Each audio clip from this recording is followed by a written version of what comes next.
Hi friends, మీరు చూస్తున్నారు iTech job links AP YouTube channel. Friends, మన ఛానల్ అనేది జూనియర్ లైన్మెన్ జాబ్స్కి ప్రిపేర్ అయ్యే అభ్యర్థుల కోసం రూపొందించబడింది. అలాగే ఐటీ ఎలక్ట్రీషియన్ చేసే విద్యార్థుల కోసం ట్రేడ్ థియరీ సబ్జెక్ట్ బోధించడానికి చేస్తున్నాము.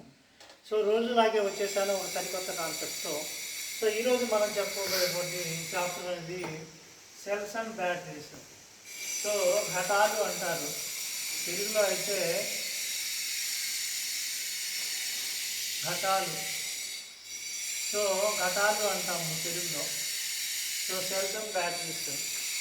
So first of all cells and batteries చెప్పుకోవాలంటే కరెంట్ యొక్క ధర్మాల గురించి మనం చెప్పుకోవాలి. సో కరెంట్కి మనకి 6 ధర్మాలు ఉన్నాయని చెప్పేసాను. సో వాటిలో ఫస్ట్ది కెమికల్ ఎఫెక్ట్.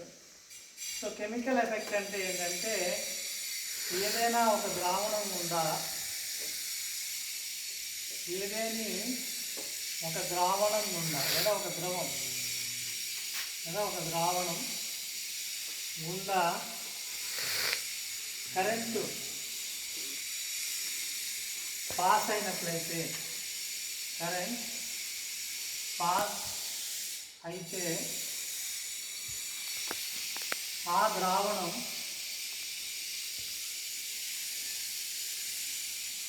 ఛార్జింగ్ అవుతుంది.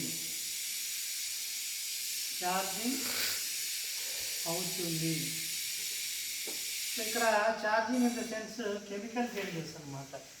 అంటే ఇక్కడ ఛార్జింగ్ అంటే ఏంటంటే రసాయన మార్పుకి లోనవుతుంది.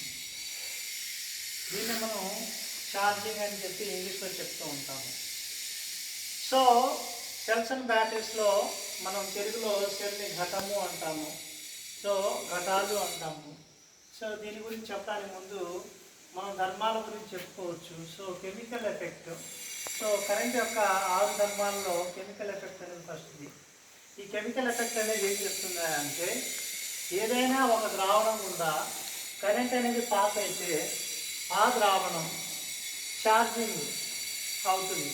ఛార్జింగ్ ఇన్ ద సెన్స్ రసాయన మార్పుకి లోనవుతుందని చెప్పేసి మనం చెప్పుకోవడం జరుగుతుంది.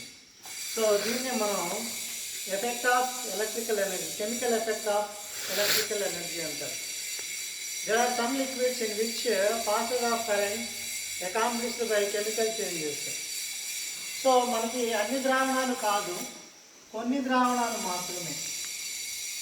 కొన్ని ద్రావణాలు మనం వాటి గుండా కరెంట్ పాస్ అయినప్పుడు ఆ ద్రావణాలు ఛార్జింగ్ అవుతాయి లేదా రసాయనిక మార్పుకి లోన్ అవుతాయి.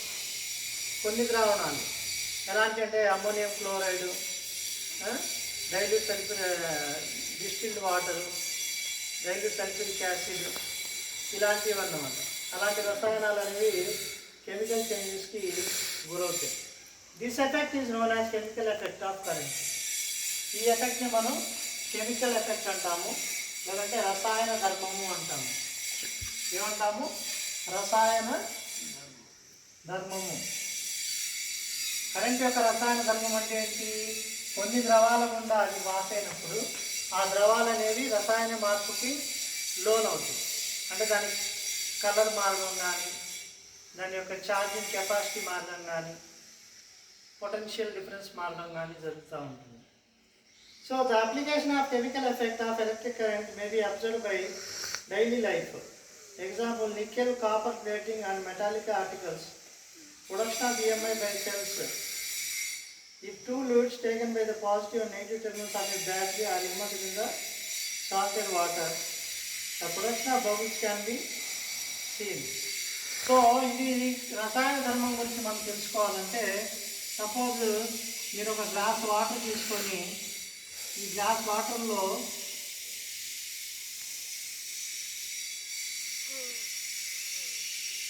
ఒక టేబుల్ స్పూన్ ఆఫ్ సాల్ట్, ఒక టేబుల్ స్పూన్ ఆఫ్ సాల్ట్ అనేది ఈ వాటర్లో మీరు యాడ్ చేసినట్టయితే, యాడ్ చేసి ఒక సెల్ అన్నమాట. ఓకే, ఇది మైనస్, ఇది ప్లస్. ఒక సెల్ యొక్క 2 వైర్లని మీరు కనుక దాంట్లో డిప్ చేస్తే ఈ నెగిటివ్ పాయింట్ చుట్టూతా ఎయిర్ బబుల్స్ అంటే గాలి బుడగలు రావడం అనేది మనం గమనిస్తాము.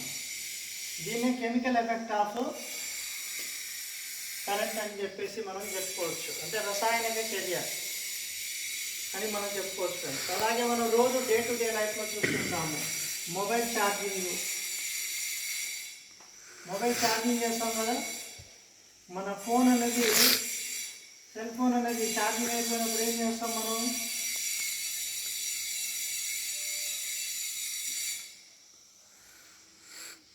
మొబైల్ ఛార్జింగ్ పెడతాం కదా. మొబైల్ ఛార్జింగ్ పెట్టినప్పుడు మొబైల్ అనేది ఛార్జింగ్ 0% ఉన్నప్పుడు ఛార్జింగ్ పెడతాం. ఛార్జింగ్ పెట్టాక అది 100%కి ఛార్జ్ అవుతుంది.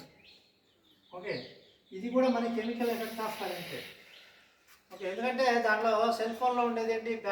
బ్యాటరీలో ఉండేది కూడా ఘటాలే ఉంటాయి, మన కెమికల్స్ ఉంటాయి, వాటర్ ఉంటుంది. మన ఇన్వర్టర్ కాడ పెట్టుకునే బ్యాటరీ లిటరల్గా మనం డిస్టిల్డ్ వాటర్ పోస్తాం దాంట్లో, అది కూడా వాటర్ అనేది.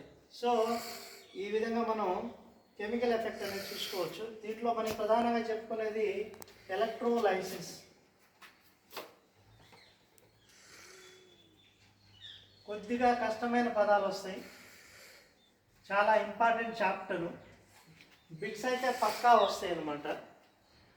జూనియర్ లైన్మ్యాన్ కోర్స్కి లేదా జూనియర్ లైన్మ్యాన్ జాబ్స్కి ఎవరైతే ప్రిపేర్ అవుతారో వాళ్ళకి సెల్స్ అండ్ బ్యాటరీస్ పాఠం నుంచి ఖచ్చితంగా 2-3 బిట్స్ అయితే ఖచ్చితంగా దిగుతాయి. సో దాంట్లో కొద్దిగా కష్టమైన పదాలన్నీ మనకు వస్తూ ఉంటాయి ఫ్రెండ్స్. సో ఎలక్ట్రోలైసిస్ అనేది మనకు ఉంటుంది. ఎలక్ట్రోలైసిస్ అంటే ఏంటి కనుక చూస్తే, if an electric current is passed to the different liquids in turn, then it is observed that the current